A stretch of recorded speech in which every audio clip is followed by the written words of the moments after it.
Halo, Pak Dik-Dik. Warahmatullahi wabarakatuh. Waalaikumsalam. Iya. Ya. Silakan Pak Dik-Dik untuk beberapa hal yang mau disampaikan malam hari ini. Presiden Wongi Bu ya. Ya, oke. Selamat malam untuk Kang Tato sama Kang Afkar.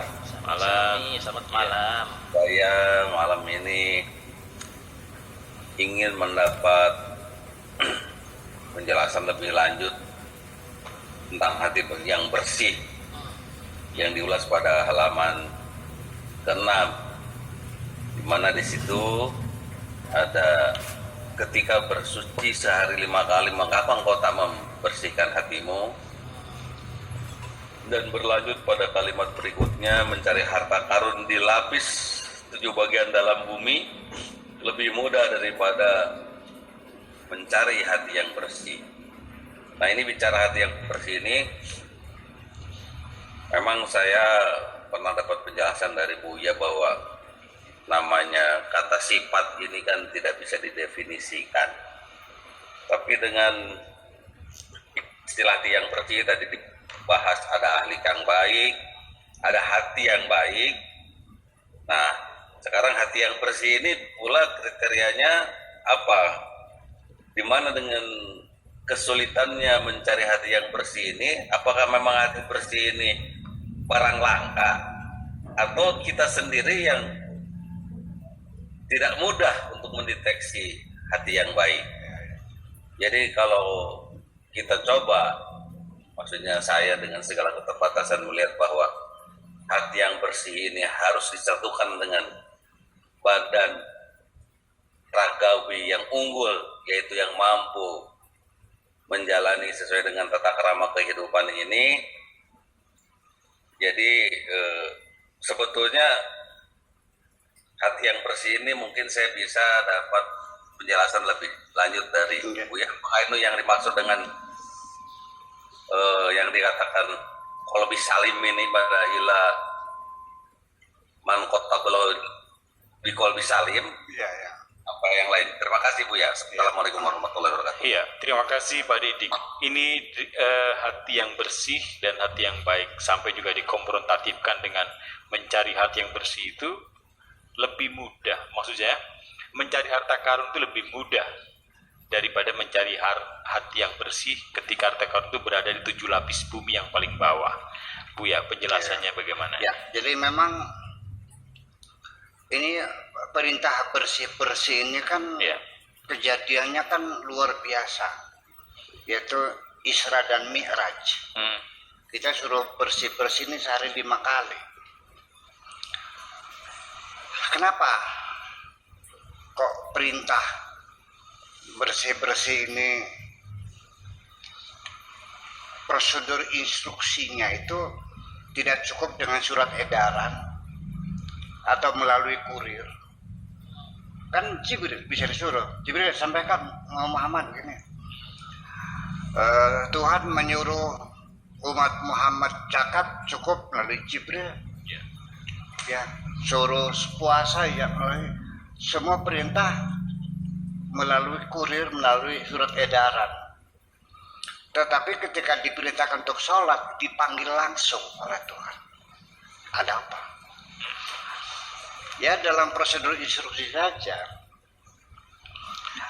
Ketika para camat disuruh ngecat tembok pinggir jalan, ya kan, pagar-pagar orang, kemudian pasang bendera dalam rangka 17 Agustus, itu cukup dengan radiogram kok, ya kan, atau pakai surat edaran. Tapi ketika seorang camat dipanggil bupati langsung menghadap, ada apa? Sampai-sampai ajudan suruh keluar semuanya. Ketika Nabi menghadap Tuhan kan Jibril suruh keluar. Artinya betapa sangat pentingnya bersuci itu. Ini persoalannya. Nah, oke, kita itu betapa pentingnya. Lalu apa yang dilakukan? Ternyata dari sisi kebersihan fisik saja itu kita sudah, mohon maaf ya, sudah banyak menyalahi aturan bersuci itu atau wudhu itu nggak ada yang pas. Coba dari sebelum kita wudhu itu cuci tangan dulu. Ada nggak cuci tangan dulu? Cuci dulu pakai sabun, ngalir, terus kita ambil wudhu. Enggak kan? Oke. Kemudian mulut kita dibersihkan dengan sikat gigi. Inda kulli salatin. Laula an asyqa ala ummati la amartuhum bisiwaki inda kulli salatin. Andaikan tidak memberatkan, pasti akan aku suruh umatku untuk sikat gigi setiap sholat. Kayak hebatnya kalau orang sikat gigi sehari 5 kali. Kemudian juga berkumur-kumur, mat-mata bahasa Arabnya. Gitu kan, disemburkan supaya udahnya pada keluar. Kemudian juga ghar-ghar, dahak-dahak yang ada di tenggorokannya itu dimutahkan. Begitu enggak? Enggak kan? Tidak. Apa yang terjadi? Kaprut. Iya kan? Betul kan?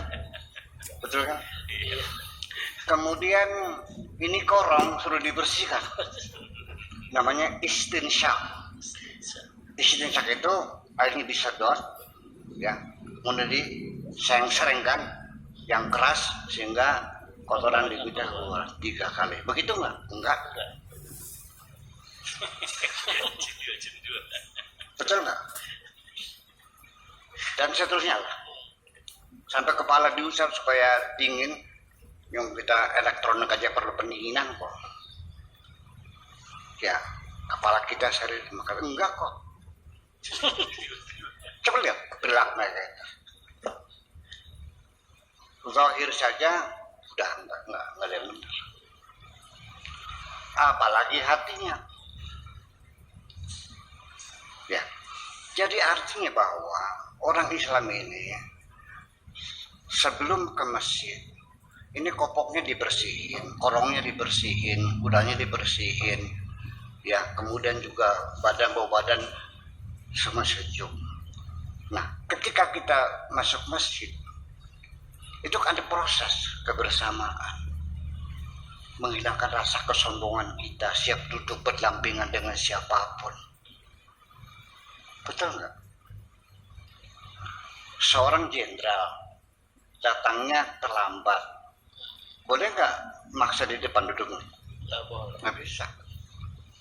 Saya jenderal, nggak ada urusan, duduk situ. Ya kenapa? Ya kenapa datangnya telat? Nggak ada aturan. Itu kan sengaja dibuat semacam itu untuk pembauran sosial, menghilangkan kesombongan kita. Kemudian juga membersihkan hati kita, jangan sampai minder, kecil hati.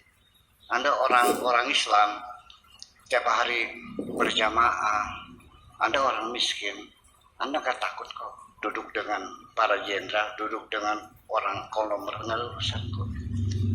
Itu kan membersihkan hati. Ya, kemudian juga kita berbaris juga melihat barisan yang lurus, lihat kanan, lihat kiri. Jangan makan sendirian, lihat tetangga kanan, tetangga kiri udah makan belum. Kita yang lurus. Kemudian juga kedisiplinan kita bermasyarakat, tidak boleh mendahului imam dan seterusnya. Itu kan latihan-latihan untuk membersihkan hati kita. Jadi artinya bahwa kebersihan